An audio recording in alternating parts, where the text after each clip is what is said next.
Welcome to Chronicles of Old Singapore. This is Dr Loh KS, the people's historian, and I speak to people about their memories of Singapore before it became a global city. Please like the episode and subscribe to the channel. This will help us a lot. So I think it's a good time now to talk about the revolution, right, in container shipping. Can you tell us, for those of us who don't really know, and this is very important for Singapore as well, right? From 1972 onwards, we began to expand the container shipping at Tanjong Pagar and later on other wharves as well. Why was the container ship such a big difference, making such a big difference? Coming back to container ship, I was involved for short duration. For short duration, I was just to kill time when I failed my examination, my second class. I had nothing to do, and I managed to get a job on a tugboat. You see, now this tugboat is to tow out the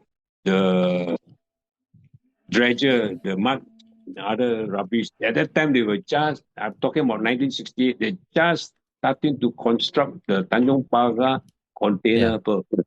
Yeah. So they had to dredge that part to make it deeper for the big ship to come in. They had to dredge until at least allow about 12 to 13 meter draft ship to come in. See, so that's where they awarded the dredging of this area in Tanjong Pagar to a Australian company called Westminster Dredging. They got the contract. So whatever they pumped out onto the barge, my task is to tow out this mud up to open sea and dump it. Dump it quite far. And then tow back. So I did this job about 3 or 4 months. So 1960, indirectly, that's where PSA started to construct the container port. Now, container port, container loading container. Actually, the idea came from the Americans. I think one American guy mooted this idea, using box to stuff cargo. So it started from there, and they find that it's much faster to put your cargo in a container and you leave the whole container out and next container in. So that generation, I think from 1968, 69, it started slowly to phase in the container ship. First is semi-container. In fact, the ship that I sailed on later, the Neptune Sapphire, is a full container ship, right? But with gear, with cranes, they can lift. So you got gearless container ship and geared container ship in the early 70s. So some of the port, they are not fitted with container crane. So they need container ship with their crane able to load and discharge the container. Whereas the big port like Singapore and Amsterdam, they are already geared, able to handle the gearless container ship. So you have two types of container ship, gearless and geared. Of course, today, the geared container ship is phased out because no more. Because every port already have good facility to load and discharge containers. See. Sorry, can you explain what is a geared container ship? A geared container ship is you have your own crane, a 40-ton. You see, the maximum load, a 40-foot container is around 38 or 39 tons. So you need to have a crane with enough boom length to able to load and discharge your cargo, your container in and out of the ship. Because this crane are special crane, quite a long boom, you see. So you can discharge and load. So if they can go to small port, they can do no problem. Even without container crane, they can load and discharge. So there's a geared container ship. A gearless one means they go straight into the berth. The shore crane will do all the discharging and loading. The container ships, just now you mentioned some of the ports you sailed to that were still using the general cargo. They took about almost up to 1 week. That's a very long time, right? And that suggests that the loading unloading was still quite inefficient. So the containers would totally change that, isn't it? Oh, yeah. What you see? Just to give you an idea, Mm. that one of the ship that I was on, the Neptune Orient, I remember, is a five-hatch uh, general cargo ship with cranes and derricks. Now we were in Shanghai, and this ship is chartered to Costco, right? Those days. It took the Chinaman 5 days, 24 hours to load full cargo into five-hatch. Okay? Quite slow process. Some are in bundles, some are some are loose and all that. It took them 5 days non-stop to load these five hatches. We sailed down to Australia, two port of discharge, Sydney and Melbourne. Okay. Now it took the Australian 21 days to discharge the whole cargo before they What? get 21 days, 3 weeks. 3 weeks. Huh. The Chinaman took 1 week to load, but it took the Yeah. Australian 3 weeks to discharge. And Why it so took long? another 3 weeks to load back for the cargo for China again, you see. So we were Huh. in Australia almost 1.5 months, you know, waiting for them Why? to load Why? Why? discharge. Why did it take? Why so much difference between the two countries?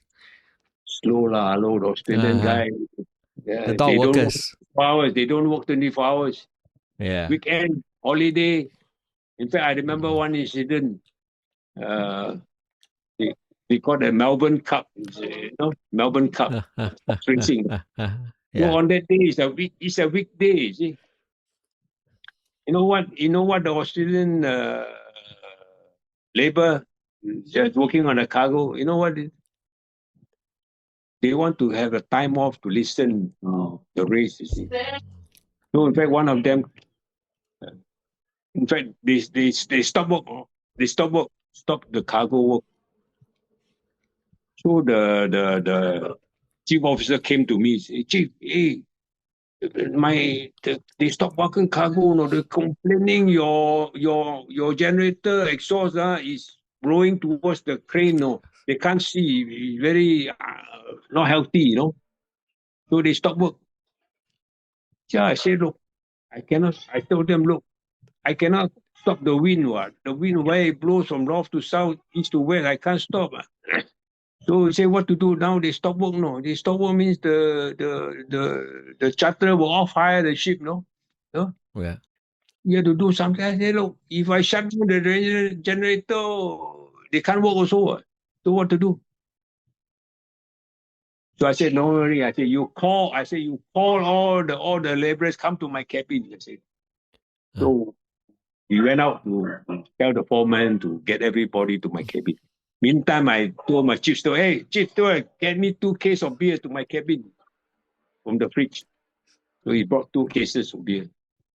So everybody came to my cabin. I said, oh, gentlemen, drinks are all yours. So they drank. They finished the 2 cases after about 30 minutes. I said, gentlemen, I said, time to go back to work. Yes, sir, you're going back to work. So they just want to get excuses, either yeah. to take time off or have a free drink. That's the Mm. Australian labor. This is a true incident. 2 cases Mm, of beer, I solved the problem. They back to work again. mm. So these are instances. This also tells us something about the unions, right? Because the dock workers have a strong union. Oh yes, yes. In Mm, Australia, mm. you have to be very careful. Union, you put too much pressure, they stop work. You see. They give all sorts of excuses to stop work. Because Yeah. they know what when they stop work, also they get paid. You see. Yeah. So Australia is the labor is a strong man. The union are very Mm, strong there. mm. I want to ask you, you mentioned China just now. What port was that? And did you ever sail a lot to the Chinese ports? Yeah, I've sailed quite a few ports. I've sailed Mm, to Shanghai, Dalian, mm, Xinjiang, and the 3 or 4 ports that I've been there. mm, Oh, mm. From the 1980s, the China's economy was opening up. You know, are you impressed by the port development in China, their shipyards and all that? you see, when I was sailing to China was in the early 70s. My last port, Okay, okay. 1972. After I stopped sailing, I didn't go back to China for many years. So in my days when I was sailing to Shanghai, there's no container port, Okay. zero. All loading, discharging by their own ship's gear. All right, there's some container, but they're using geared container ship to load this. There's no container port. There's no gantry cranes. So after that, 1997, that means 1972, I left China. I did not go back until 1997. I went back to China also on assignment. My God, in 2072 to 97, that's 25 years, 25 right? years. Yeah. They transformed in 25 years ahead of what our PSA can do. See, we started the container port in 1968, right? Start constructing. Yes. They Yes. started the construction in the late 70s, and they managed to catch up the numbers as well as the system better than Singapore. So imagine how quick they learn, the Chinamen, right? They really, Did they learn from us? Because the PSA has got this very good reputation, right? The port that I never I sleeps. think they took Yeah. some of the knowledge from our Singapore side. You know? Yeah. Yeah. Yeah. So are you saying that the China ports were very efficient, very Oh, fast? yeah, Uh, yes. Today they are much faster. They can load and discharge the whole container port unmanned. Same what PSA is trying to do now, yeah. doing Yeah. that. They're getting, I mean, first of all, they find that it's faster, safer. And of course, you don't need so much labor now. Okay. Yeah. The only labor you need backup is in case of emergency.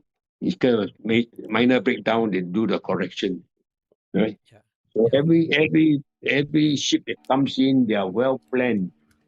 The ship that comes in straight away, they know exactly how many boxes is going to be discharged and how many boxes will be reloaded.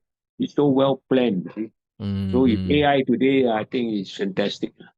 So Yeah. that's Yeah. why they can turn the ship around in 24 hours. I mean, you brought a good point, right? Which is that the relationship between technology and containers and the workers, and the dock workers, is quite inverse, right? That if you have containers, then you need less workers. And we've seen in many ports around the world, including Singapore as well, the number of dock workers, port workers has fallen, right? In Singapore, they are reassigned to other jobs. Is this the same also for the engineers? On a container ship, do you still need the same number of engineers? You see, basically, you need a minimum, all right, number of crew to operate the ship. Mm.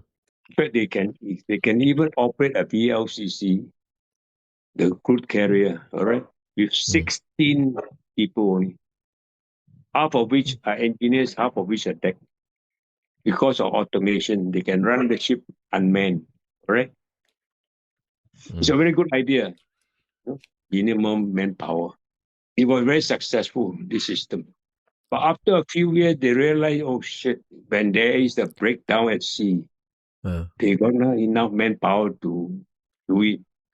So it caused a lot of delay and all that, then they find out that, look, saving 4 to 6 heads cost them more money overall, over the lifespan of the ship.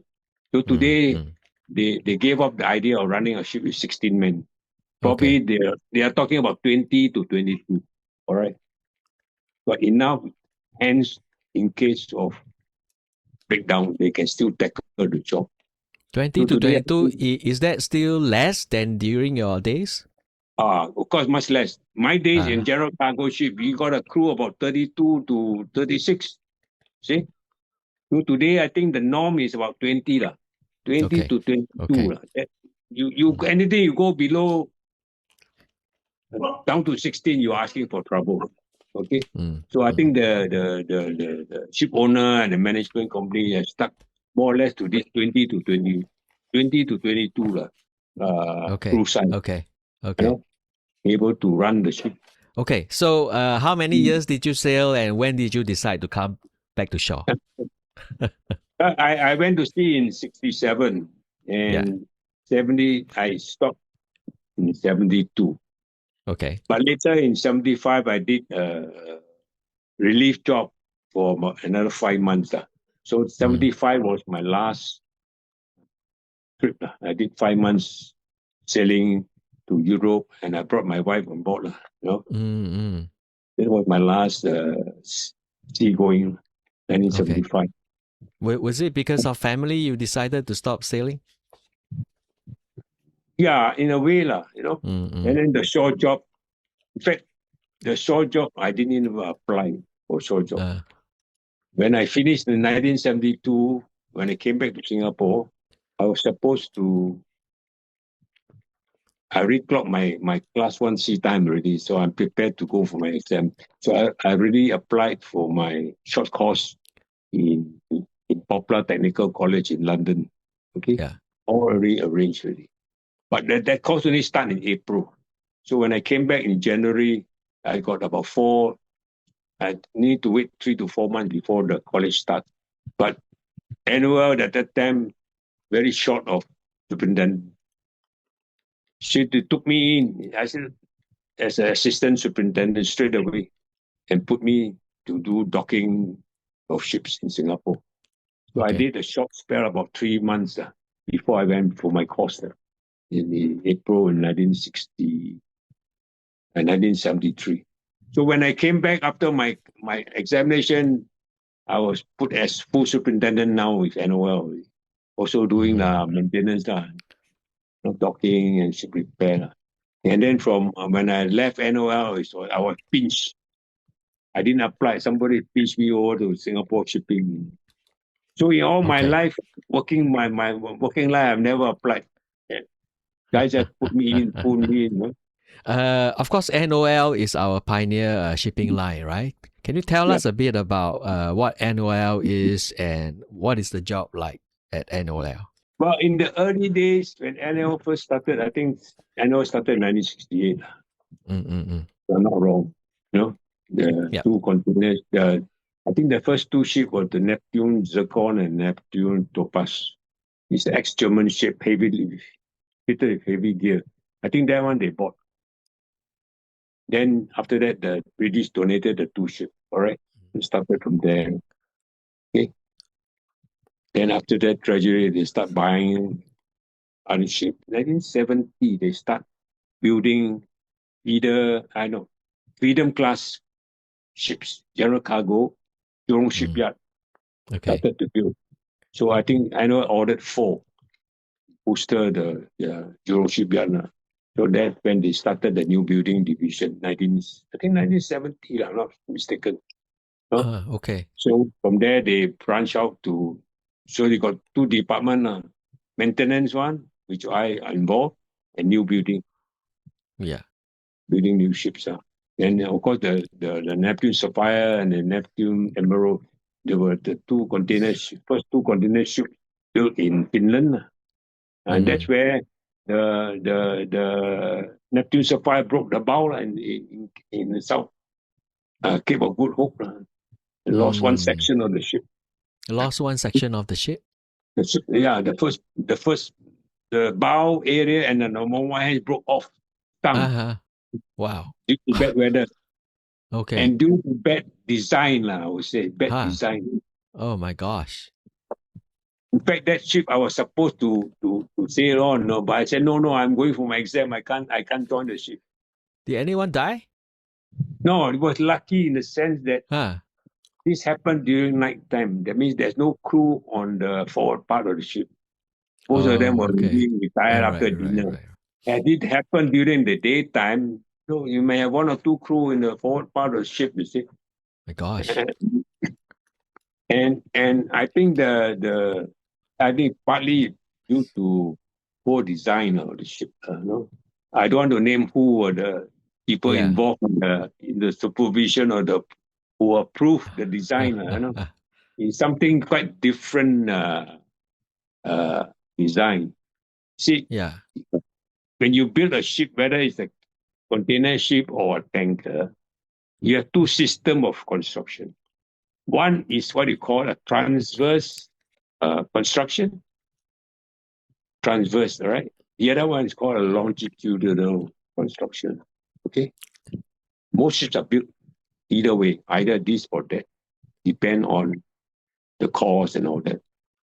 But these two stupid container ship, the shipyard managed to convince NOA. We tried.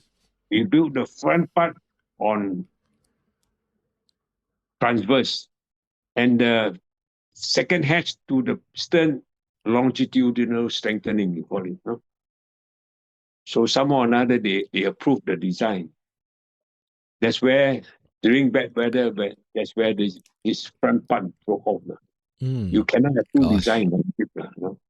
Right, right. So later they found out there was a design error. And of course, the second ship, they re-strengthened her. Re-strengthened her again.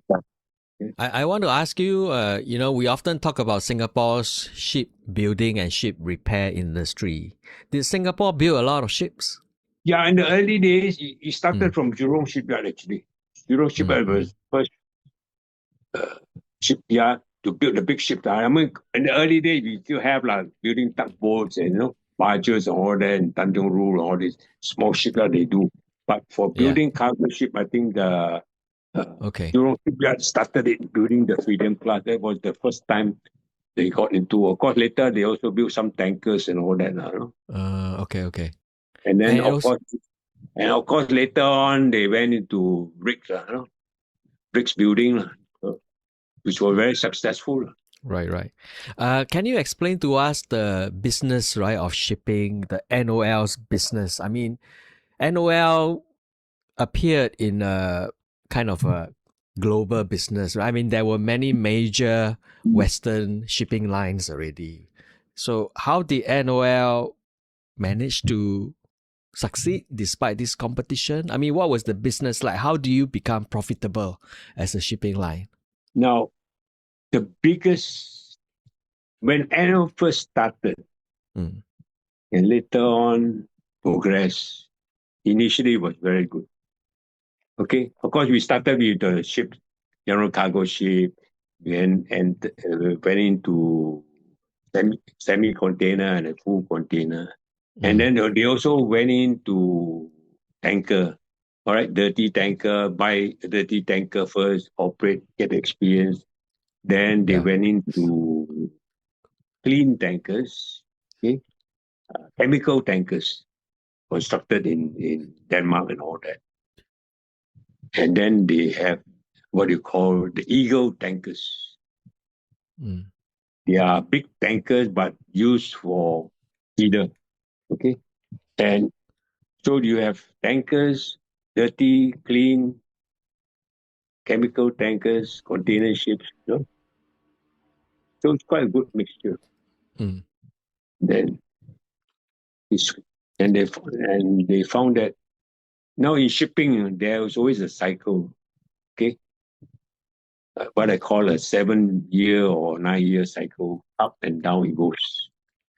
Right? When the crude oil prices go sky high, you got a big problem. Okay? It affects the tanker business, indirectly slow down the economy and all that. mm, So mm. everybody is affected. But when the tankers are affected, the container ship may not be affected so drastically. Okay? But when the fuel price goes down, the tanker business affected. But economy grow, so the cargo booming. Okay? So there's always a cycle. So it's good to have a mixture of ships in any ship owning company. You can have container ships, you can have tankers, a good mixture so Mm. that you can catch the cycle. When Yeah. annual, when fully container ship, they start to, they Ah, find that, better phase out the tankers. And they sold the golden goose. The Eagle tankers, what I call it Eagle. Now, these Eagle tankers, I think about 5 to 7 of these Eagle tankers. They were stationed in the Gulf of Mexico to feed the American oil market. Okay, see, these ships are stationed in the Gulf of Mexico to store oil for the smaller ship to come in and pump. Because some of the American port are not deep enough for the big tankers to go in. So they need feeder ships to go in, you see. So that's where these Eagle tankers comes in. The big ship feed to them, the smaller one, they go into the port and discharge the Yeah. They're very good business. It was time charter out to the Americans, make good profit. But somehow or another, when you put an army general to take over NOL, that's when the problem starts. You see. They find that somebody smart European CEO, IS CEO, gave the idea, look, we stick to containerization, enlarge our containerization, and phase out the other business. So they managed to sell off the Eagle tankers for $1.2 billion. Good profit for $1.2 billion US dollars. Not the whole fleet. You know who's the buyer? Any idea? No. MISC, our neighbor. Well, MISC has their own tankers as well. They bought. And in 18 months later, this $1.2 billion fleet became $2.6 billion. So MISC was laughing to the bank. You see, they make more than 100% profit from 1.2 to $2.6 billion. So NOL, although when they sold the ship, they were laughing to the bank. They could have retained that fleet and sold it 2.6 later on. But you army general want to see figures for that year so that they can get a full big bonus, you see. So this is the tragedy of NOL, that they sold the golden goose. Right.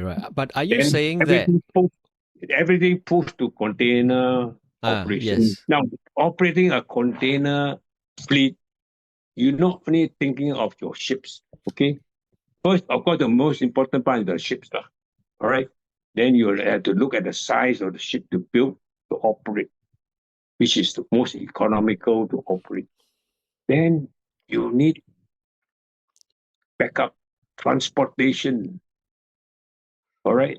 The inland port, because your in container shipping, you are doing what you call door-to-door service. Okay, you don't only transport the sector, the sea sector. You also cater for the container to truck to the premise of the factory, load cargo, and take it to the port. Same for the discharging. You discharge the container and truck it to the buyer of the cargo. So you're not only running a fleet of ships, you're also running a fleet of trucks, and the number of containers you need to supply.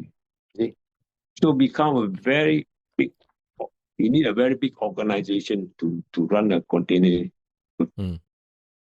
shipping. That is where your cost start going up. And depending just on one type of income from container ship I think that's not a good move, I would say. You don't have other more, after selling the tanker, you got no more other side income really. Yeah. And you just look at Maersk Line. Okay? Now, Maersk Line has the biggest container fleet, but they are not just container. They also have tankers. They have oil rigs. They have even their own trucks, heavy lift carriers, all sorts. Any type of ship, Maersk Line has it. Okay? And they make profit every year. Okay. Because they branch out to all sectors. And that is what you call a successful company. So what you're saying is that even though containers have become kind of the standard, right, in terms of shipping, you can still continue to have a more diverse group of businesses with the tankers and the Eagle tankers and all that. Yeah. It's not There's a thing. inevitable that you must kind of go fully containerized. No, it's up to the management choice, right? Right. What you are heading for. Annual, after selling all the tankers or that, they only concentrate on container shipping, Mm. right? And as I say, you need backups, trucking, warehousing, and all sorts of other costs involved Yeah. that will eat into your profit. Mm. Then and to make it worse, the management was very poor. Mm. I mean, how do you expect an army general to run a shipping company who don't Mm. even know which side is port and which is starboard side of the ship? You don't even know that. And you want to go into run a container shipping? Mm. Running a container shipping is one of the worst. You need a very good management to Mm. run it. And then, of course, no choice. Later on, they sold the whole NOL. And the French company bought over the whole fleet. And within Yeah. 1 year, they turned a Turn loss-making into a profit. Yeah. profit. So why a foreigner can run your ship and make a profit, and why you cannot? You only shows what? Management, poor management, poor decision. That's all. That's what my summary is. Poor Yeah. management, no foresight and all that. Right? Yeah. Yeah. I mean, they did parachute the army general in, but were there also other, directors on the board who cautioned against it, selling the golden goose, as you put it? I don't know the internal say, but of course, you can show to the board, hey, $1.2 billion, good profit. Our initial cost only maybe 600,000, the construction of the tankers at the time. Hey, you can show a profit 100%. Why not? Mm. To them is good profit, what? Good returns, what? But they didn't realize the next 5, 10 years from now, what can happen to NOL. Yes? Mm. Only immediate, yes, that year the cash flow very good. Can issue a lot of bonus and all that. So everybody profited. The board director also got big bonus. So everybody happy. What? Yeah. That's no foresight. Yeah. How long Yeah, were you at? shipping is one business. You Yeah. cannot think of next 1 or 2 years ahead. You have to think in 5, 10, 15 years ahead of you. What you're going to do or what you can do. No, it's a long-term business. You cannot just think, for this year we got big profit. But Yeah. your profit later on can become your loss. So this, I think, is pure uh, poor management Yeah. Yeah. decision. Because I mean, if you are a CEO of a company, okay, you make quite a lot of major decisions. Right? Now, to make major decision like selling the fleet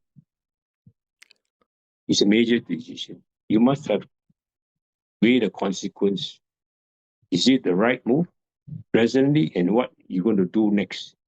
Are you going to come back later on to the tanker business when the market is good again? All this comes in, you see. So when the board see the figures on the table, wow, so good, good return. So everybody agreed, voted for it to sell. Hey, don't forget, NOL is our national line, our national Yeah. line. And you sell it. Come on. Something is wrong somewhere. Yeah. Good point. And today, okay, I think probably over the year they learned the mistake. So now indirectly, Temasek has gone into PIL, buying up PIL. So I think NOL is one of the major shareholder of PIL now. Right? So indirect backdoor coming back again. But that's the sad story. How long were you at NOL? 6 years. 3 years 6 at years. sea with them and 3 years in the office. I Okay. joined NOL 1968. I left them 76. Yeah, 76. It is. Can you tell us about Singapore Shipping? I don't know this company. Was it a private company? Yeah. Singapore Shipping, the boss is Mr. P.L. Kwa. He's still alive today, but I understand Okay. he's on wheelchair now. I think already he's 90 plus already. Wow. But he started the company as a shipping agency initially, just an Okay. agency, and later on when they want to start buying their general cargo ship, then that's where they wrote me in to start going to buy second-hand ships and operate. That's how I Ah. joined. You know. So, And in yeah. fact, Singapore Shipping, one of the director is Mr. Kwa, W. Kwa. He's the uncle of Mr. Goh Chok Tong.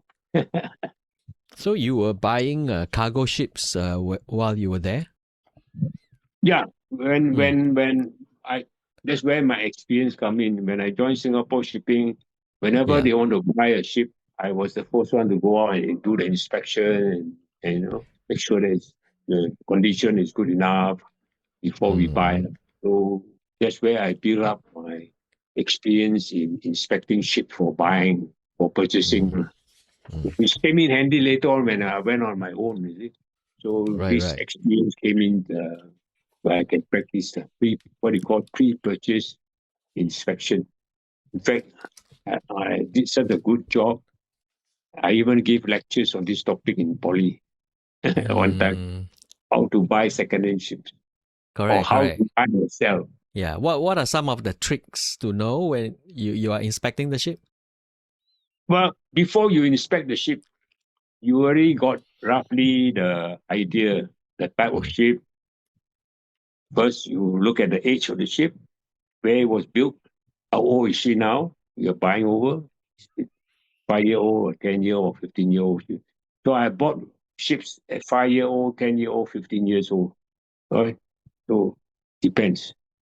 So you analyze the type of ship you want to buy first for your Yeah. trade, to suit your trade. What size you want, how much you can afford. So if you buy a younger ship, of course you pay more. But you cannot afford only this amount, all right? You're looking at a 12-year-old ship or 15-year-old ship, all right? So depend on your budget, how what how old you want to buy the ship to suit your budget, and also your return after buying the ship. How many years you want to operate to get back your return and make profit?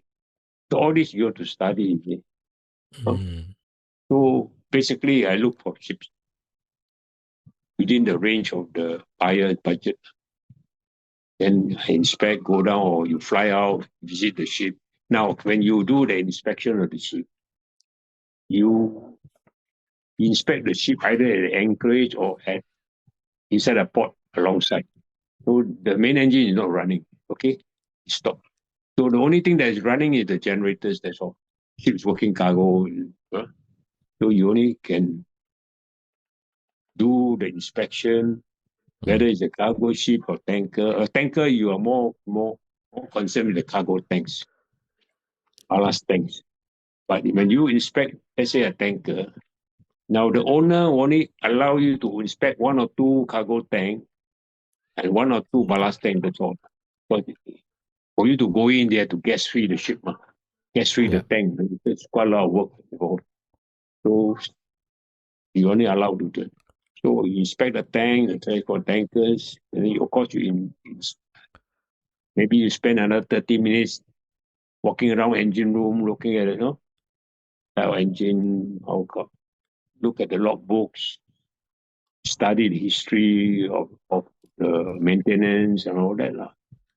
So from that, you can summarize whether this ship is good enough to buy at this Mm. price. Mm. Mm. Mm. So you think it's not good enough, you better recommend, hey, no, suspect this thing no good, no good. So you don't buy. But you think the ship is well maintained, reasonably well maintained.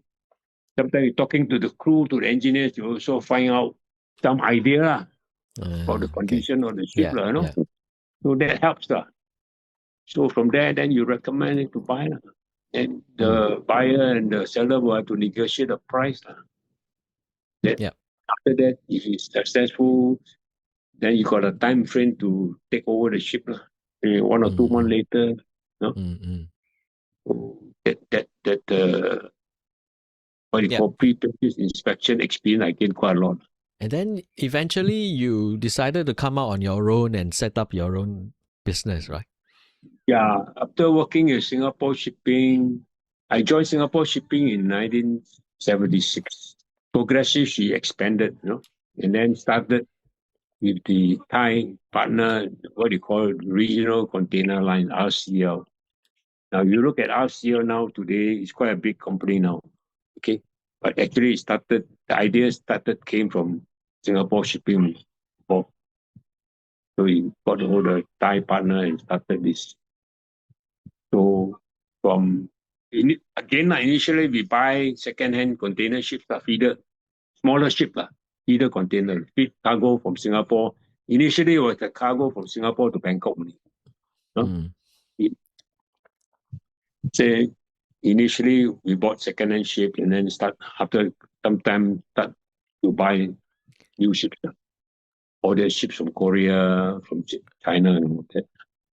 So we built up quite a big fleet. So by the time I left Singapore RCL in 1991. Okay. So I joined them 76, 19. I was 16 years with them. In 16 years, we have built up a fleet I think by the time I left, we got about 20 over ships.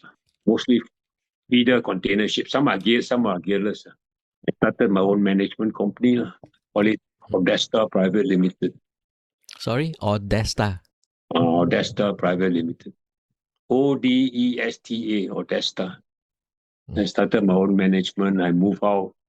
Then later I bought a small office in Golden Mile Complex to house the staff. So I got, at the peak of my management, I got three superintendents, two assistants, three girls. So I got about 10 staff now to manage the company. What is a management company? What does it do? We manage the ship. We manage Manage the the ship. ship for owners. Then that's where I went into the ship owning part, because one of my old friends, you put in buying ships and all that. They say they got the money. I don't want to name the company now. So they come out the money, the capital to buy the first ship. Then they say, no, I want you to take a share. They say, I got no money. Don't need your share. You don't need to come out any money. Just I give you 10%. So my share was 0 1. So that's where I became a part ship owner. Right, First ship, right. we bought the first ship for about 1.8 million. We did some minor conversion, make it good and time charter out to a German feeder container running Singapore to India. So they're doing this straight to address. How do you make a return on the purchase of the ship? Initially, we took a loan. I think we took a 60% loan, 40% cash. The time chartered out, we got about 6,000. I can't remember, about $6,000 per day. Now, $6,000 per day time charter at that time. My cost is about the crew cost. See, when you time charter a ship, the owner provide the ship plus the crew to run the ship. So my crew cost and insurance cost about 3,000 US per day. Right? So if I can get a charter at 6,000, that means I make 3,000 net, which is enough to pay the bank loan. So I get 90,000 US a month net. So that 90,000 enough to pay the bank. So slowly pay off the loan. That's how we bought the first ship. And then I think about 2 years later, in shipping, you need a bit of luck sometimes. Sometimes luck just drops. in front of your doorstep.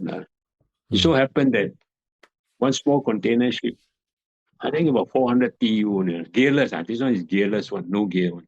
Somebody bought the ship, small party in Singapore, a few partners involved. They negotiated a price at 1.6 million US. But about 3 days before the delivery, 3 days before delivery, when you buy a ship, you put 10% down.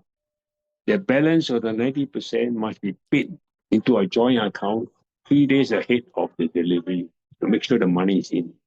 Now, this group couldn't convince the bank to loan them 90%. They only paid up 10% cash. So they were stuck. They don't know what to do. So the agent called me up who arranged the purchase. Hey, Mr. Kang, I got this Kang Tao. This guy cannot pay, 3 days time, they can sue them for non payment, Then they lose the 10%, Can you come in, So I say, hey, what's the time charter rate for this type of vessel? Say now peak market to go in. Say it's about 5,000 a day. Wow, 5,000 a day, for small ship. So I call up my partner, hey, who this Kang Tao? Okay, on, take. So we bought the ship cash. The time we built up a good pool of cash already. We bought the ship cash. Straight away we time charter. True enough, we got 5,000. So 1.6 billion US at 5,000 charter rate is a good return. I think we got the ship return minus the 2005 running cost. We make 2005. We make 75,000 a month. In 2 years, we pay up the ship. I mean, we got our capital investment back already. So that's how luck sometimes fall into your doorstep, just like that. Yeah. That's what internship. So that to me is a very interesting transition for you, right? I mean, initially you were an engineer, you were an employee, and then you end up running your own business and owning your own ships, where you have got to first of all pay off the loan, which is quite big, and then after a few years you begin to just accumulate the profits, right? So tell us about your change in mindset, right? As a business owner. Now, of course, although I did not have to come up capital for the owning part, but I have to give a personal guarantee. Yeah. Personal guarantee. So I sign a personal guarantee to the partner. In case anything happen, I am still liable for the 10%. So there is risk involved to sign a personal guarantee. But looking back, I look at it, you of course, I already exceeded my target already. My initial target when I left school is that I want to take up the sea. My target is to become a chief engineer. Okay. Wait, hold on a second. Did you ever become a chief engineer? Yeah. Where was that? Where was that? In fact, I was made a chief engineer before I even got my first class. Okay. When I was on the Neptune Orient, I was clocking the last few months sea time for my first class. They took out the chief engineer and made me acting chief. So I was acting chief engineer for at least 5 months of my sea time. As acting chief. So I was made a chief engineer before I even qualified. I got dispensation, So later when I sailed in 1975 as a full-fledged chief engineer. Okay, good. So my target when I took up this profession was, I told myself I want to sail as a chief engineer. That's one of my first time. It never occurred to me that I one day became a part ship owner. That was not my target. But the ship owning part came because of maybe some luck. The timing was good at that time. It came in and you got the right partner to come and give you the encouragement to get in. So that part was exceeded my target already. Did you ever lose money? Or was there ever a difficult time in the business? No, I don't think I lost money. In fact, after the second ship, and the money came in so fast, then my partner, hey, we look for the third ship, no? The market's still good. You see. So we start looking for the third ship. So we bought, and this time we need a bank loan. We bought the third ship. We call it it's renamed as Tiger Wave. It's about 1,000 TEU container ship with gear, with cranes. You see, so running this Singapore-India feeder, you need cranes. So the port haven't developed or fully developed for container crane yet. So you start looking for this size of ship. Eventually, you got one. We paid 12.8 million US for 1,000 TEU ship. So we bought it. I went to Europe, took delivery, and I got a charter straight away. I got a charter from the same charter that chartered my first ship. So it so happened that they were looking for this size of ship. So the timing was good. They want to enlarge their service. So they need a bigger ship. So this ship came in very handy. Straight away, they gave me a 2-year time charter at $8,800 per day. And that was a big booster. In fact, the 12.8 million US all came from the bank, 100% financing. Now, you're very rare to get 100% financing for second-hand ship. Why I got it? Because the financing bank, Dan Noski Bank, was the ship financing bank. This bank, you only do ship financing. You don't do any other business, any ships. All right. So they look at the size of the ship. They look at my charter rate, potential charter rate.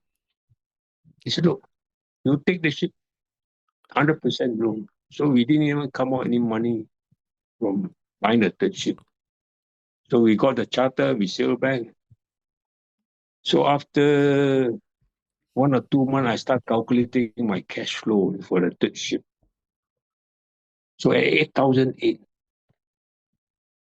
to pay off 12.8 million, no? I look at, I say, if this rate holds for 3 years, be okay, really, no? It should be okay, very comfortable. And then come 1997, crash. Everything start dropping. But lucky was I had this 2-year time charter. Then I look at the market. Wow, for this style of ship, the charter rate start dropping. 8,008 to 6,000, 5,000, 4,005. Now Wow, that's a big 4,005 drop. is So I looked at it. I told the partner, hey, 4,005, we cannot afford to pay the bank, no. Because our running cost is 3,000. I say we better tell. I say the market looks like the market going to drop. At least it will stay there for the next 2 years. You're not going to improve. The market is so bad. So we made the final decision. Sell. Don't want to liquidate all the 3 ships. So we start selling one by one. So at the end of the day, I still got some cash. No damage. That was lucky. In fact, I managed to get rid of it in time. Because if we had waited another 3 months, we were not have any buyers. Because the market was so bad by then. We sold it just in time. Because I still got about 4 or 5 months time charter balance. Yeah. So they convinced the Greek to buy, thinking that they will get a renewal. Even at the lower rate, they can still survive. You know what? I sold the ship after 18 months. We bought at 12.8. I sold it at 5.8. We lost 7 million in 18 months. In value, I mean. But lucky enough, we still managed to cover the loan plus some balance. You still had your own management company after that? Yeah, I still run the management company. I sold the ship owning side, get back some Yeah. cash. Yeah. Then I start to run. Then by that time, that was 1998. Mm. My two sons already working already by then. Mm. Only left my daughter. I was still managing the ships. The Japanese ships. I still got 5 Japanese ships to manage. Plus one or Yeah. two small ships in Singapore. So I still running it. Of course, I reduced my staff by then. Then by 2027, the Japanese took back the ship, the one on 2005. Mm. The parent company took back the ship. So I Mm. lost. So I said, time to retire also. At that time, my daughter already studying overseas. Then come the office space. Now, this office space I bought in 1992, I bought this office space in Golden Mile Complex. Yeah. It's 2,600 square foot office. So after buying it, I only use one part. I rented out the other part, partition it to two offices. So I managed to also collect rental every month, from my friend. I had the other half. So the rental enough to pay my bank loan also. So in 2007, no, 2006, I'm going to retire. I said, okay, get rid of the office. I Yeah. advertised the office for sale. Minimum my target is to get 1 point. No, I bought the office at 700,000. Okay. So I say, if I can get back my capital, 700,000, I'm very happy already. Advertise for sale. Not one phone call. Not one phone call. Don't take that. Then come 2007. He got what you call it, M block sale fever starts catching on. Then so happened, I wrote into the pro-tem committee for the sale, for the M block sale. So they elected me as the secretary to take minutes of every meeting. Say, Mr. Kang, you do because you can write very well. So I gathered all the information. Then I realized the Golden Mile complex is the 3-tier one. You got apartment, shopping, office, and shopping space downstairs. 3 type of usage. Yeah. And total, there's 706 owners involved. Apartment, the most, up to 16th floor, and office, quite a lot, and then downstairs, first to third floor of shopping, 4th to 6th office, 7 to 16 is apartment. And block sale went on, start getting sales agent, blah blah blah. Then I saw, hey, there are speculators coming in, offer to buy unit. You see, so a few sold, few office space sold, apartments also. And one fine Sunday, agent called me, hey, Mr. Kang, I got a buyer, offer you or offer you 1.6 million. What? I look at it, wait, I want to sell at 600, 700,000 1 year ago, no taken. Now somebody offer me 1.6. No. I said, take lah. So I sold it, 1.6. After I collected my cash, 1 month later, the sales agent, I think it's John Lang Walton, gave up the project. Say cannot. There's too many owners involved. 3 type category. For en bloc sale, you're gonna have 3 prices. Yeah. You need 1 price for everybody. So nobody agreed to the selling price. So he abandoned me. So the en bloc sale die off. And die off until about 3 years ago. 3 years ago, the thing was sold. But sold with a heritage block. Cannot tear down. Correct. Do you have any feeling for, Golden Mile Complex is, of course, as you said, a heritage building, right? I don't know. One day I might go and buy a small apartment there. Where was your... Yeah, that building, yeah. that if you buy the seaside, overlooking Mm, the sea, there's no mm, mm, building mm, blocking you, no clear mm, one, mm, no. mm. There's no other high rise that can build in front of you already, because that one is the marina already. Correct. Yeah. So I don't know. One of these days I might buy one room flat there when they only renovate. We still under renovation, not finished yet. Correct. Yeah, still being built.